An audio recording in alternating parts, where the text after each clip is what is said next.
The Addams Family Chronicles continue. Chapter 15. Good Luck is Overrated Hogwash. New Year's Day of 1970 offered hope for a nation at war. It was a new decade. The hippie movement was in full swing. Gloria Steinem was doing for women what Martin Luther King had done for African Americans. It was a time of expectancy for the promise of a more enlightened America. And the Addams family was filled with optimism as they enjoyed the holiday with grandparents on a high mountain in northwest Arkansas. Granddad and Grandmommy lived in a simple house that he had built for his family upon his return from the Great War, completing it in 1947. It sat on 40 acres on the edge of a mountain called Mountaintop. It was always cold in the winter and hot in the summer, with no air conditioning or heating. The winters seemed especially cold, as there was but a solitary coal-burning stove in the center of the smallish living room. The 3 bedrooms were all on the north side of the house, and were vulnerable to the pervasive north wind which accompanied the cavalcade of Arctic fronts, common to the winters there. There was indoor plumbing, thanks to a bathroom that had been added on sometime in the mid-1960s. There was electricity, and in each room there was an overhead light receptacle, each equipped with a switch operated by a drawstring which hung down from the bare light bulb. There was also a black and white television that received signal from a station in Fort Smith and, if the weather was right, another from Little Rock. And in the kitchen, there was a refrigerator and a propane gas stove, where many memorable and delicious meals were prepared. This is where our story unfolds. New Year's morning was, as expected, cold. The festivities from the night before had bypassed the Addams children, who had been put to bed long before the stroke of midnight. The first sounds that stirred the silent house were the familiar rhythmic clomp of Granddad's boots echoing across the linoleum floor of the kitchen on his way to fill the coal bucket on the back porch. This was always followed by more stomping on his return to the living room to pour the coal into the stove, promising relief from the frigid air that had filled the house. A quicker, less audible shuffling of house shoes signaled the start of breakfast, as Grandmommy, bedecked in her robe and bedclothes, joined the effort by filling a pot with water to heat for instant Maxwell House brand coffee. All the members of the Addams family had been listening, lying awake and peering from underneath the mountain of homemade quilts on each of their beds. Young Eric, who was 8 years old, lay motionless in the warm spot of his bed, watching his breath condense as it left his lungs, spilling into the frosty air that enveloped the small back bedroom. His clothes lay in the cane chair next to the bed, which created a dilemma for him. He wanted to be next to the fire in the living room, enjoying a lively discussion with his erudite grandfather. But the bite of the cold kept him bedfast, opting for the only logical choice of remaining in the warm bed. When he caught a whiff of Grandmommy's bacon cooking, there was no longer any viable alternative but to pull his icy clothes underneath the bed covers with him, allowing them to warm to lessen the shock of donning them. When he finally rose from the mattress, he hurriedly grabbed his socks and ran to the comfort of the warm living room. There he found his brothers, Lynn and Keith, engaged in listening to Granddad's lecture on the inconsistency of the Bible. He was very nonpartisan in his debates on the verity of biblical stories, seemingly hopeful to kindle some analytical thought on the part of the boys. This would often spark contention on the part of their pious Aunt Madeline, who took umbrage with any point of view other than that of the Baptist faith. This, however, was not one of those occasions, and the boys were happy just to be by the warmth of the stove. Breakfast on the mountain was always a treat. Grandmommy pulled the toast from the broiler, as Mom piled heaping spoonfuls of scrambled eggs into a serving bowl and placed it in the center of the table.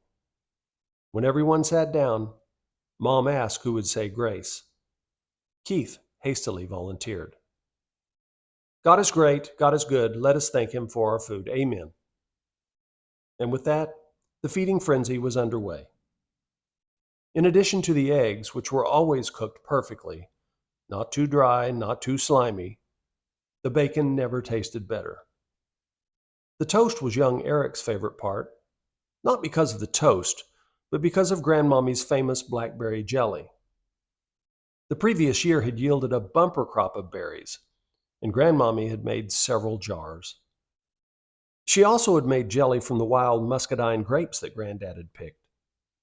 It was good, too, as evidenced by Granddad's toothless smacking after he had smeared the jelly on his toast and chewed it with his gums approvingly. He never wore his dentures because he claimed they hurt his mouth. It never kept him from eating, though, and there was virtually nothing he couldn't eat. He had no trouble with the bacon, though he judiciously chose the more crumbly, well-cooked pieces to eat. There were also donuts that Aunt Madeline had brought with her from the bakery where she worked in Fort Smith, and not a one was left over after the meal. After breakfast, Granddad took the boys down past his beehives to a place where they could shoot his guns. Granddad had a lot of guns. He brought several down from the rack on the wall of his bedroom where he kept them.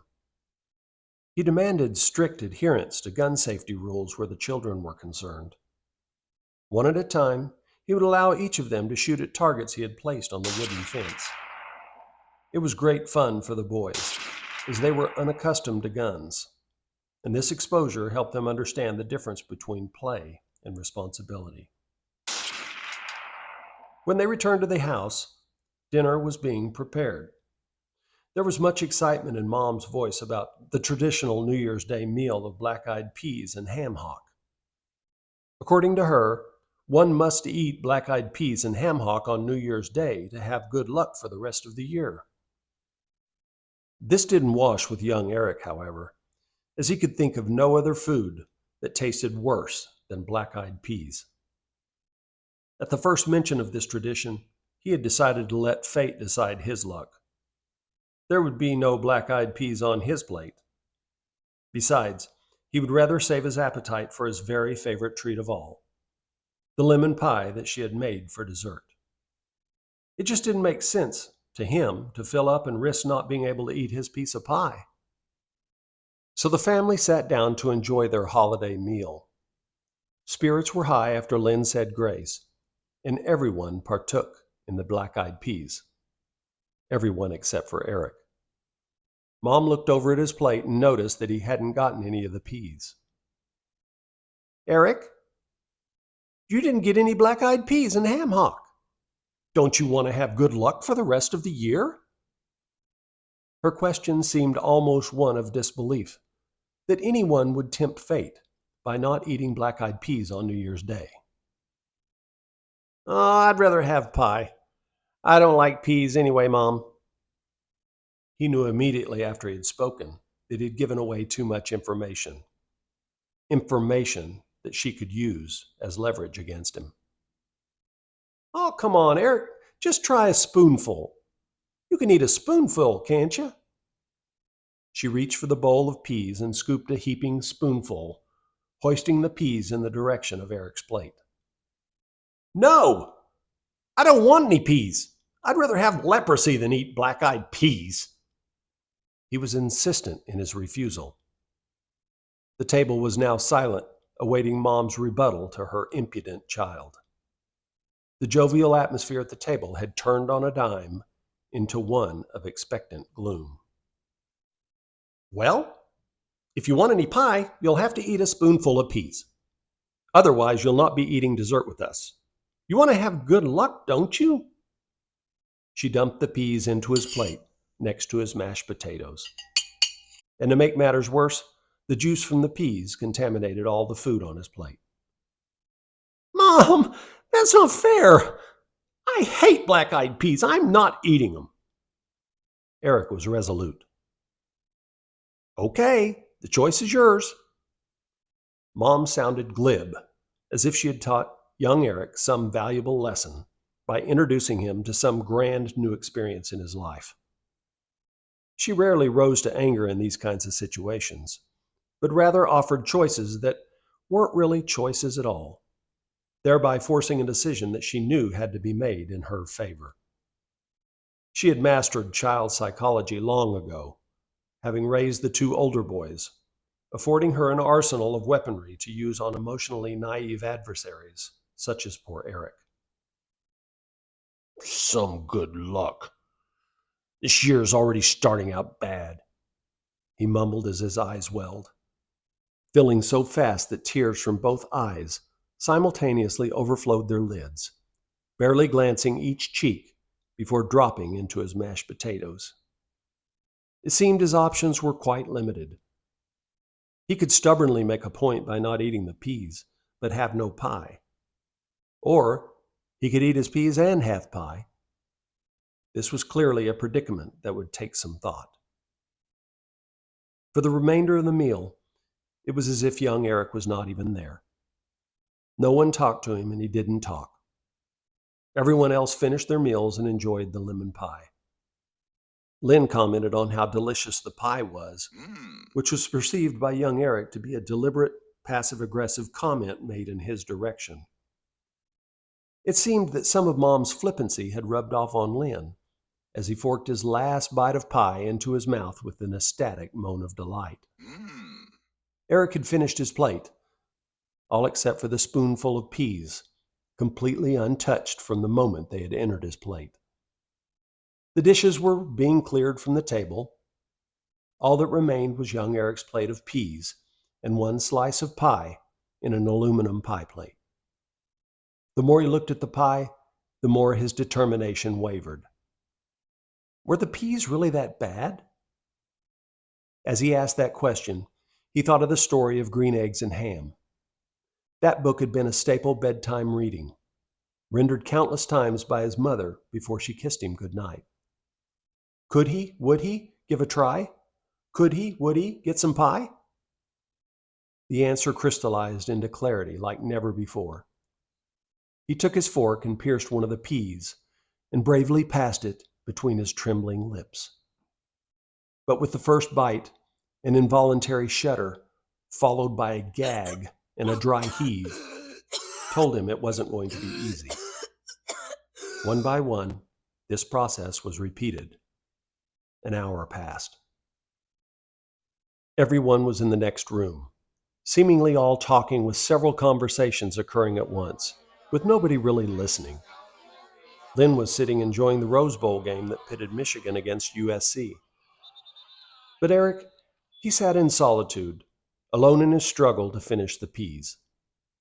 Then, to his astonishment, there was but a single pea remaining on his plate. He proudly exclaimed to whoever might hear, "Hey, I'm on my last pea!" His mother came in and Keith and Alicia followed.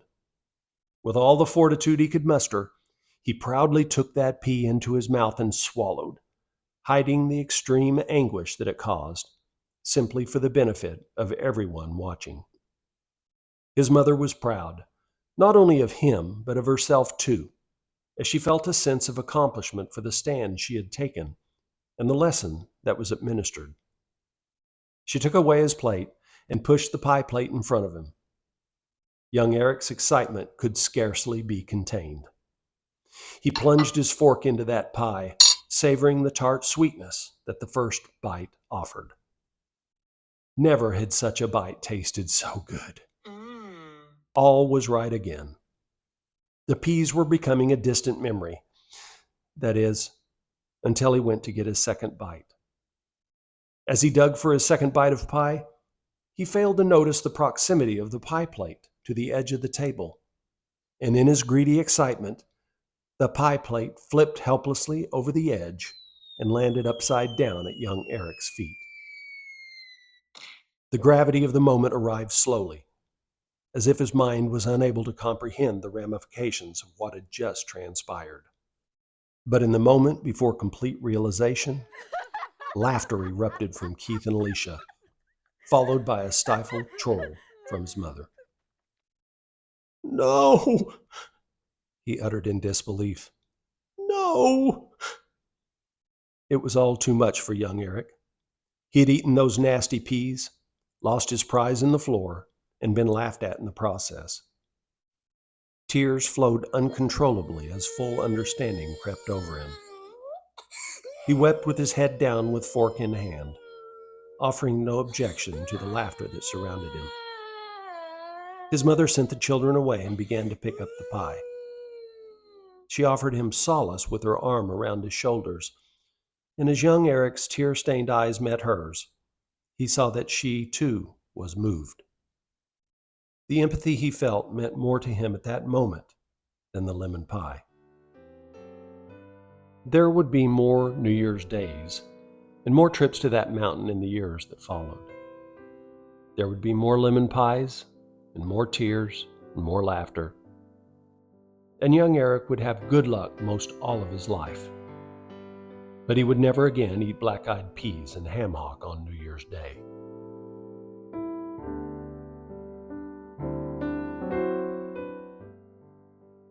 Chapter 16.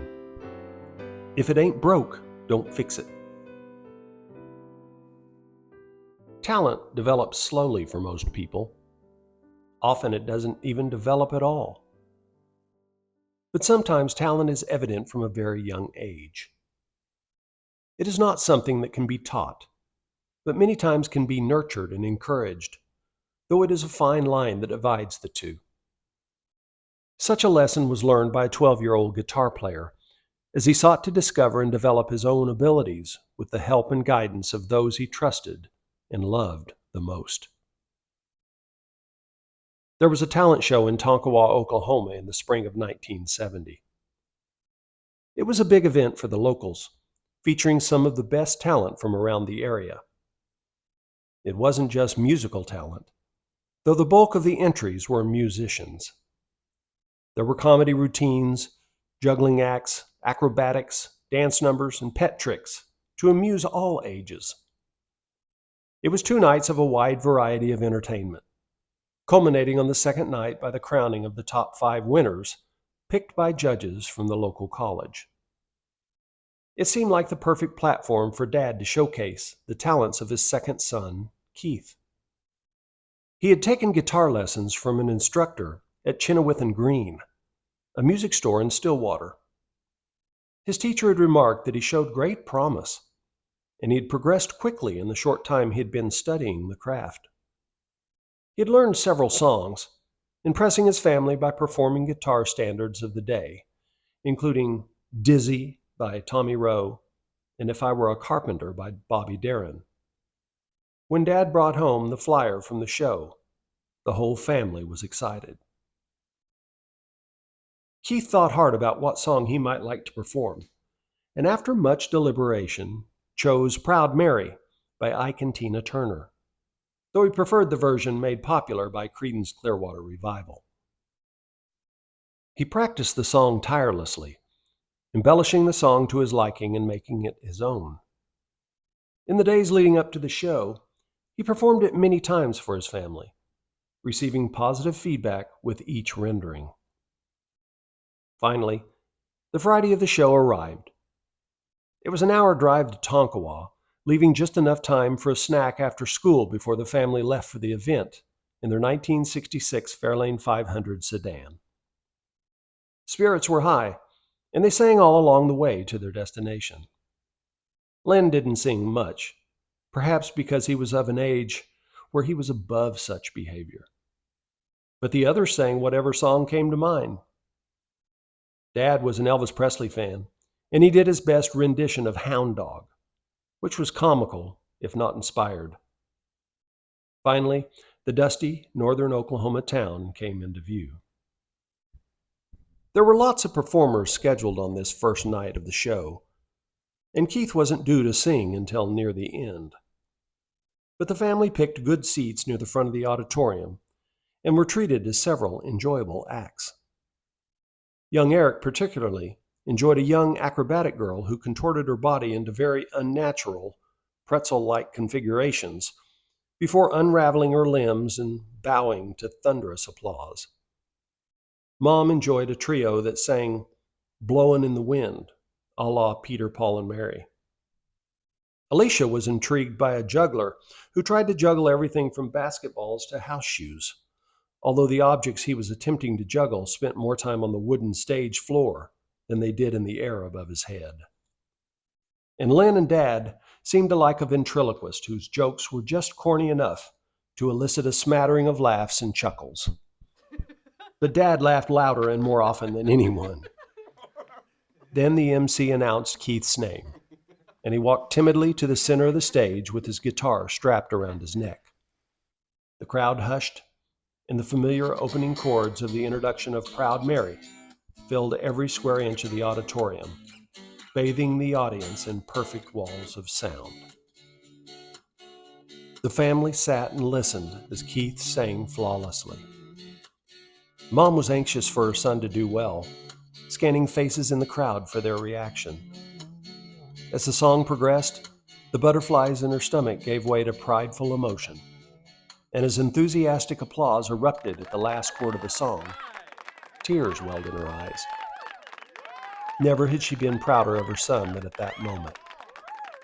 The ovation lasted for several seconds as Keith took a bow and exited the stage.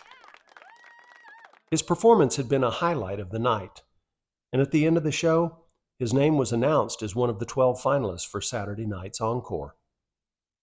And as the family drove home with their new star, they sang, even Lynn. But this time, it was Proud Mary all the way home. The next day at the breakfast table, the family was still abuzz from the show. Mom had cooked pancakes as a tribute to Keith's success, and Keith ate them up, along with all the compliments that continued throughout the meal. But when breakfast was nearly finished, Dad offered some advice. "Keith, I'm really proud of the way you played last night. You sang so well, but I think you could work a little bit on your presentation." The family all looked up at Dad. "Instead of just standing there and playing, maybe you should move a little bit, kind of like Elvis. He's the best entertainer alive, you know.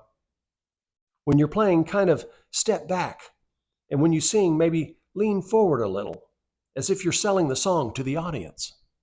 Maybe stomp your foot a little, like you're having a good time, and add a little hip gyration.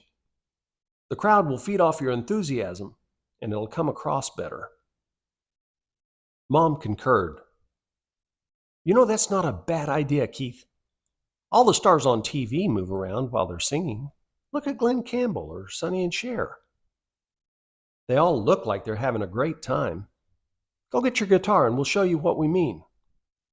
Keith gave a skeptical look before obligingly retrieving his guitar from the other room.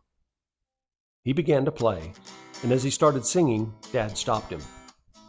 "You see, right there, when you start singing, lean into the microphone." Keith started again and made it a little farther into the song before being stopped again. "When you aren't singing, that's when you can dance around. That's what Elvis does, and it drives the ladies wild." Again, Keith began the song and did as Dad had suggested, though it was clumsy and amateurish on his first attempt. "That's okay. You'll get it. All it takes is a little practice.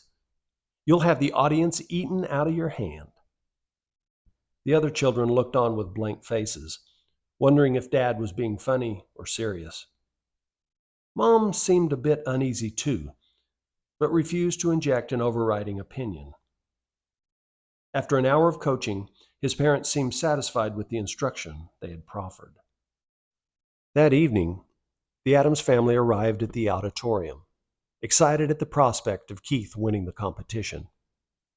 They sat in the same seats as the night before, eager for the show to commence. The lights went down, and one by one the contestants performed for the judges. It was apparent from the outset that the competition had improved from the previous night. The ventriloquist didn't make the cut, nor did the juggler. These were the 12 finalists, having been chosen based on their ability and charisma. Finally, the MC announced the last contestant of the evening. and Keith strode confidently to the center of the stage with his guitar. Music filled the auditorium as Keith strummed away at the introduction. And when he began to sing, he remembered the advice his parents had given him. He swayed back and forth to the microphone between lines, adding a little slide step here and there.